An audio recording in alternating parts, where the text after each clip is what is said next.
সেই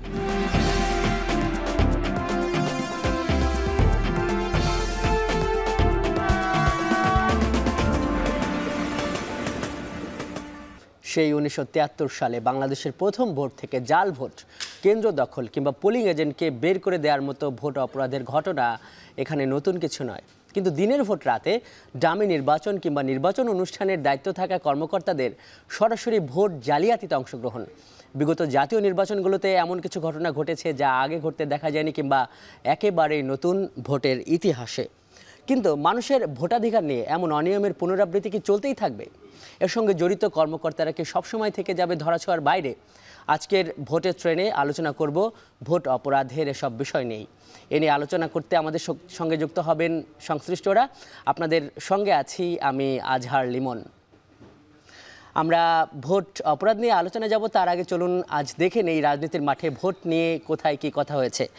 আমরা দেখছি যে আজ ভোট নিয়ে কথা বলেছে বিএনপির ভারপ্রাপ্ত যে চেয়ারপারসন তারেক রহমান, উনি কথা বলেছেন। এছাড়া কথা বলেছেন বিএনপির মহাসচিব মির্জা ফখরুল ইসলাম আলমগীর এবং সিনিয়র যুগ্ম মহাসচিব রুহুল কবির রিজভী। আমরা একটু পড়ি, দেখছি যে তারেক রহমান এখানে বলেছেন যে অন্তর্বর্তী সরকার কতদিন থাকবে, কবে নির্বাচন দেবে তা জানার অধিকার জনগণের আছে।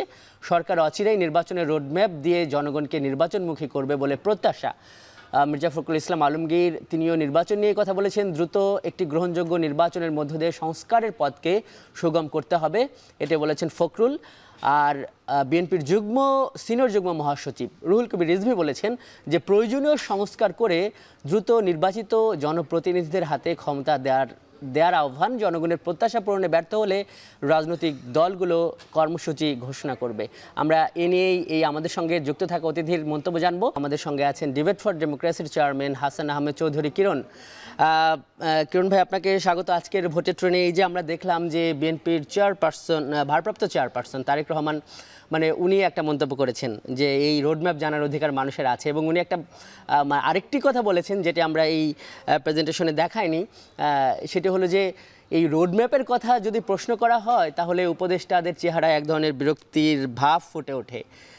এই যে একদিকে সংস্কারের কথা বলছে একটা পক্ষ, সরকার এই জুলাই এই গণঅভ্যুত্থানের কেন্দ্রে যারা ছিলেন তারা, আবার অন্যদিকে বিশেষ করে এই বড় যে রাজনৈতিক দলটি কিংবা রাজনৈতিক দলগুলোর পক্ষ থেকে এই নির্বাচন নিয়ে কি এক ধরনের চাপ প্রয়োগ করা হচ্ছে, বা এখানে আপনি কোনো কিভাবে দেখছেন এই দুই দিকের দুই বিষয়টিকে? আসলে আজকে যে তিনজন বিশিষ্ট ব্যক্তি বিএনপি নেতার কথা বলেছেন, বিশেষ করে বিএনপির তারেক রহমান সাহেবের কথা বলেছেন, মির্জা ফখরুল সাহেবের কথা বলেছেন, রিজভী সাহেবের কথা বলেছেন, তারা তিনজন যে কথা বলেছেন ভোটের কথা, এটি আসলে জনগণেরও কথা। এবং একই সাথে আমি মনে করি যে জুলাই বিপ্লবে যেসব ছাত্র জনতা আন্দোলন করেছে, সে আন্দোলনত ছাত্র এবং যারা উপদেষ্টা পরিষদ রয়েছেন তাদেরও কিন্তু কথা, একটা গণতান্ত্রিক সরকারের কাছে কিভাবে অতি দ্রুত সম্ভব আমরা আমাদের এই নির্বাচনের মাধ্যমে ক্ষমতা হস্তান্তর করতে পারি। এখন যেটি হচ্ছে অনেক সময় যেটা হয় সেটি হচ্ছে যে যারা এখন বিশেষ করে গতকাল আমরা দেখেছি রেজওয়ান আপা, পরিবেশ বিষয়ক যিনি উপদেষ্টা, তিনি হয়তো বলেছেন 53 বছর আপনারা কি করেছেন। আসলে বিষয়টি কিন্তু উভয় পক্ষের মধ্যে কিন্তু একটা আলোচনা এবং সমঝোতার একটা বিষয়, এবং আমরা আশা করি যে নির্বাচনের যে ট্রেনের কথা আপনারা বলছেন, যাত্রার কথা বলছেন, সেই যাত্রা যেহেতু শুরু হয়েছে, এই যাত্রা থামবে না। কিন্তু এখন হয়তো প্রশ্ন এসে দাঁড়াচ্ছে যে এই ট্রেনটি কি লোকাল ট্রেন না আন্তনগর ট্রেন, সেই ট্রেনটা নিয়েই কিন্তু এখন একটা মানুষের মধ্যে মিশ্র প্রতিক্রিয়া। যেটি বলছি যে হাসান আহমেদ চৌধুরী কিরণ, এই প্রশ্ন কিন্তু আসছে যে বারবার প্রত্যেক দিনই আমরা এই ভোটের ট্রেনের অনুষ্ঠানটি করছি এবং আমরা দেখছি যে এই ভোট নিয়ে কিন্তু কথা অনেক চলছে। আবার অন্য যে স্টেকরা আছে তারা বলছে যে সংস্কার দরকার। তার এই প্রশ্ন কিন্তু আছে, সংস্কার নাকি নির্বাচন, সেইখানে কি বলবেন? আর এই যে একটা গণঅভ্যুত্থানের শক্তি যারা বলছেন নিজেদের, তারা যে বিভিন্ন ধরনের তাদের কথার মধ্যে যে একটা টানাপোড়েন বলছে বিশেষজ্ঞরা, এই জায়গায় যাওয়ার ব্যাপারটাকে আপনি কিভাবে দেখছেন? আসলে দেখেন, যারা ছাত্র জনতা রয়েছেন, বিশেষ করে আমাদের যে বৈষম্য বিরোধী আন্দোলনে যারা ছাত্র নেতারা রয়েছেন, তারা কিন্তু বলছেন যে এই ফ্যাসিস্ট সরকার যে কোনো সময় বাংলাদেশে এসে বাংলাদেশের রাজনৈতিক শক্তিকে আবার কিন্তু পরাভূত করতে পারে। তো আবার কিন্তু বিএনপি জামায়াত ইসলামী কিন্তু একই ধরনের কথা বলছে। তো যত তাড়াতাড়ি সম্ভব আমরা যেহেতু দুটি তিনটি চারটি প্রত্যেকেরই ভাষা প্রায় একই রকম বুঝতে পারছি, এখন হয়তোবা যেটা হচ্ছে যে আমরা একটা কথা বলি না, ডিম আগে না মুরগি আগে, এই বিষয়টা নিয়ে কিন্তু একটা তর্ক থেকে যায়, ঘোড়া আগে না গাড়ি আগে। আসলে ঘোড়া গাড়ি দুটোই কিন্তু আমাদের দরকার। আমরা মনে করি যে যারা ছাত্রনেতারা কথা বলছেন এখন তাদের কথাও সঠিক, রাজনৈতিক যারা চিন্তা করছেন তাদের কথাও সঠিক। আমরা বিশেষ করে ডক্টর বদিউল আলম মজুমদারকে দেখেছি আগামী 31শে ডিসেম্বরের মধ্যে তারা তাদের যে সংস্কারের যে প্রতিবেদন সেটি দিবেন, এবং তারপর পরে আমরা আশা করব যে তার মানে আমাদের 31 ডিসেম্বর পর্যন্ত অপেক্ষা করতে হবে। মোটামুটি যেই বিষয়টির মধ্যে একটু মতানৈক্য দেখা যাচ্ছে, হাসান আহমেদ চৌধুরী কিরণ, আপনি আমাদের সঙ্গে থাকুন, আমরা এর পরে আবার আলোচনায় যাব। দেখছেন ভোটের ট্রেন্ড, নিচ্ছি ছোট্ট একটি বিরতি।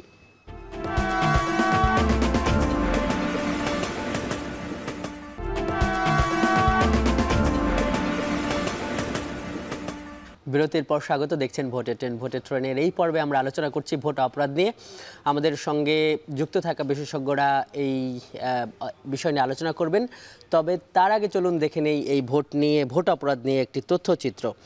আমরা যেটা দেখছি যে প্রতিটা নির্বাচনেই এই পেশি শক্তির ব্যবহার এর একটা মহড়া বাংলাদেশের ভোটের ইতিহাসে একটা পরিচিত ব্যাপার। দেখছি যে সাম্প্রতিক বা গেল যে জাতীয় নির্বাচনগুলোতে নতুন করে যা দেখা গেছে তার হলো ভোটের আগের রাতে ব্যালটে সিল মেরে রাখা, প্রতিদ্বন্দ্বিতাবিহীন ডামি ভোট করা, ডিসিএসপিদের নেতৃত্বে ভোটে অনিয়ম জালিয়াতি করা, বাহিনী দিয়ে বিরোধীদের দমন, পোলিং এজেন্ট বের করে দেয়া এবং মন্ত্রী এমপিদের বক্তৃতা বিবৃতি। অর্থাৎ আমরা এমন দেখেছি যে মন্ত্রী এমপিরা এই বলা হয়েছে যে তারা যদি ভোট নিয়ে যদি অংশ নেয়, ভোটে যদি অংশগ্রহণ করে তাহলে তাদের ছেড়ে দেওয়া হবে। এই ভোট অপরাধ নিয়ে আমরা আলোচনা করছি। আমাদের সঙ্গে যুক্ত আছেন ডিবেট ফর ডেমোক্রেসির চেয়ারম্যান হাসান আহমেদ চৌধুরী কিরণ। আপনার কাছে আমাদের তো অনেক প্রশ্ন। এই যে দেখলেন যে বিভিন্ন ধরনের অপরাধ, এবং সাম্প্রতিক সময়ে আমরা যে গেল 3টি নির্বাচনে যা দেখেছি যে আগের রাতের ভোট, রাতের ভোট নামে যেটি জনগণের কাছে বেশ পরিচিত, এই ডিসিএসপিরাও সরাসরি এই ভোট জালিয়াতিতে অংশ নিয়েছে। তো এইগুলো আসলে আইনের চোখে কি এগুলো অপরাধ, বা কতটা অপরাধ, আর আসলে এগুলোর কি আসলে বিচার করা সম্ভব? দেখেন, নির্বাচনী অপরাধী বিচার হওয়া অত্যন্ত জরুরি, এবং আমাদের নির্বাচনী অপরাধী বিচার হওয়ার কিন্তু আমরা দেখেছি যে আদালতের কাছে গিয়েছে, এবং সেটি যদি না হয় শুধু প্রধান নির্বাচন কমিশনার এবং কমিশনাররাও নয়, আমরা মনে করি যেটি আপনি খানিক আগে বলছিলেন, যারা এই নির্বাচনের সাথে যুক্ত ডিসিএসপিরা রয়েছেন, ইউএনআররা রয়েছেন, পোলিং এজেন্টরা রয়েছেন, প্রিজাইডিং অফিসাররা রয়েছেন, এদের মধ্যে নির্বাচনী অপরাধে যারা যুক্ত এই সমগ্র শ্রেণীকে এবং আপনার আইন শৃঙ্খলা রক্ষাকারী বাহিনী সবাইকে কিন্তু এর জন্য অভিযুক্ত করতে হবে। এই অভিযুক্ত যদি করা না যায় তাহলে কিন্তু বারবার কিন্তু নির্বাচনী অপরাধ ঘটতেই থাকবে। আপনি যদি বলছিলেন যে আমরা দিনের ভোট রাতে দিয়েছি, আমি আর ডামি নির্বাচন করেছি, আমরা যারা প্রতিদ্বন্দ্বী প্রার্থী তাদেরকে মাঠে দাঁড়াতে দেইনি, আমরা দেখেছি যে হঠাৎ করে 5% ভোট থেকে 10% হয়ে গেল। আবার দেখেছি একজন সাবেক প্রধান নির্বাচন কমিশনার যিনি কিছুদিন আগে মাত্র পদত্যাগ করলেন, তিনি বললেন 20% ভোট হয়েছে, পিছন দিক থেকে যখন আরেকজন ইশারা দিলেন বললেন না 40%-এর ভোট। চৌধুরী কিরণ, এইখানে যে প্রশ্নটা আসে, কর্মকর্তারা দায়িত্ব পালন করেন, কিন্তু একটা সরকারের অধীনেই তো একটা নির্বাচন হয়, এবং কর্মকর্তারা কিন্তু সরকারি যে বিধি সেই মোতাবেক সরকার যা নির্দেশ দেবেন সেটি পালন করতে বাধ্য। কিংবা অন্যভাবে যদি বলা হয় যে অপরাধ যদি হয়ে থাকে তাহলে সেই অপরাধের মূল হোতা হলো যারা সরকার আছেন, তখন যারা সরকার পরিচালনা করেন তারা। তাহলে এই বিচার কি তাদের প্রধানত হওয়া উচিত না, নাকি শুধু কর্মকর্তাদের? না, আপনি দেখেন যখন নির্বাচন অনুষ্ঠিত তখন কিন্তু নির্বাচন কমিশনের সাথে সংশ্লিষ্ট, নির্বাচন ব্যবস্থার সাথে সংশ্লিষ্ট কেউ কিন্তু সরকারের অধীনে থাকে না, তারা নির্বাচন কমিশনের অধীনেই থাকে। সুতরাং সরকার প্রধান যদি নির্বাচন কমিশনের সাথে আতাত করে অবশ্যই তার সেখানে বিচার হতে হবে, কিন্তু তার সাথে সবচেয়ে বেশি গুরুত্বপূর্ণ, বলা হয় না যে আমাদের নির্বাচন কমিশন স্বাধীন, আমাদের নির্বাচন কমিশন শুধুমাত্র ছেলেকে মেয়ে করতে পারে না, দিনকে রাত করতে পারে না, বাকি সবই কিন্তু নির্বাচন কমিশনের করার সক্ষমতা রয়েছে, অধিকার রয়েছে, তাদের ক্ষমতা রয়েছে। তাহলে সরকারকে অবশ্যই সরকারের একটা চাপ থাকে, সরকারের একটা পেশি শক্তির প্রভাব থাকে, সেটি তো আছেই, কিন্তু যিনি প্রধান নির্বাচন কমিশনার হবেন, যিনি কমিশনার হবেন, তিনি কেন 20% ভোটকে কিছুক্ষণের মধ্যেই বলবেন আমি দুপুরবেলা ঘুমিয়েছিলাম, আমি একটু রেস্ট নিই, এবং তারপরে উনি বললেন 42% ভোট হয়ে গেল। সুতরাং নির্বাচনী অপরাধে সরকারের তো বিচার, যারা এর সাথে যুক্ত ছিলেন সেটি তো বিচার প্রক্রিয়া চলছে এবং চলবে, তারা তো নানা রকম অন্যায়ের সাথে তারা জড়িত ছিলেন, তারা আমরা আর্থিক খাতকে ধ্বংস করে দিয়েছেন, নির্বাচন ব্যবস্থা ধ্বংস করে দিয়েছেন, আমাদের বিচার ব্যবস্থা শেষ করে দিয়েছেন। এমন কোনো প্রতিষ্ঠান নাই যে পতিত আওয়ামী সরকারের যারা প্রধান এবং তারা এই জিনিসগুলিকে ধ্বংস করে দিয়ে গেছেন। কিন্তু আজকে যেহেতু নির্বাচনী অপরাধ নিয়ে কথা বলা হচ্ছে, আমরা মনে করি যে নির্বাচনী অপরাধের সাথে যুক্ত নির্বাচন কমিশনের প্রধান সহ, নির্বাচন কমিশনার সহ, ডিসিএসপি সহ এই প্রক্রিয়ার সাথে আইন শৃঙ্খলা রক্ষাকারী বাহিনী যারা দিনের ভোট রাতে করতে সহযোগিতা করেছে। এবং এখানে একটা উল্লেখযোগ্যভাবে বলতে চাই, হয়তো অনেকেই এই কথাটা বলতে খুব একটা বেশি স্বাচ্ছন্দ্য বোধ করে না। আমরা যদি মনে করে থাকি সেই সময় সেনাবাহিনীর পক্ষ থেকে যিনি প্রধান ছিলেন তাদের রোল কি ছিল, তারা যদি নির্বাচনী অপরাধে যুক্ত থেকে থাকে, সেটাই কিন্তু আমাদেরকে বিচারের আওতায় আনতে হবে। কারণ আপনারা দেখেছেন যে এই যে 5ই আগস্টের ছাত্র জনতার বিপ্লবে আমরা সেনাবাহিনীকে অত্যন্ত গুরুত্বপূর্ণ একটা ভূমিকা পালন করতে দেখেছি।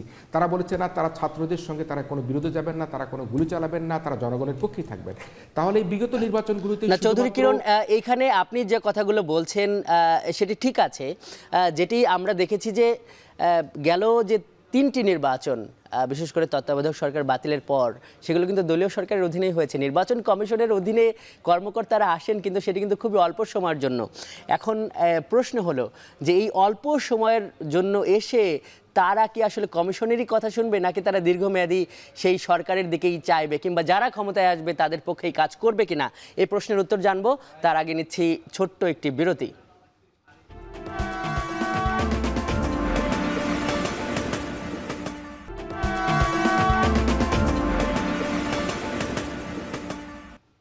বিরতির পর স্বাগত, দেখছেন ভোটের ট্রেন। আজকের ভোটের ট্রেনে আমরা আলোচনা করছি ভোট অপরাধ নিয়ে। এই আলোচনায় যুক্ত আছেন ডিবেট ফর ডেমোক্রেসির চেয়ারম্যান চৌধুরী কিরণ। চৌধুরী কিরণ, আপনার কাছে যে প্রশ্নটি রেখে গিয়েছিলাম, যে এই যে নির্বাচনকালে যে সরকারি কর্মকর্তারা বিভিন্ন দপ্তর নির্বাচন কমিশনের অধীনে থাকে, সেটি খুব স্বল্প সময়ের জন্য।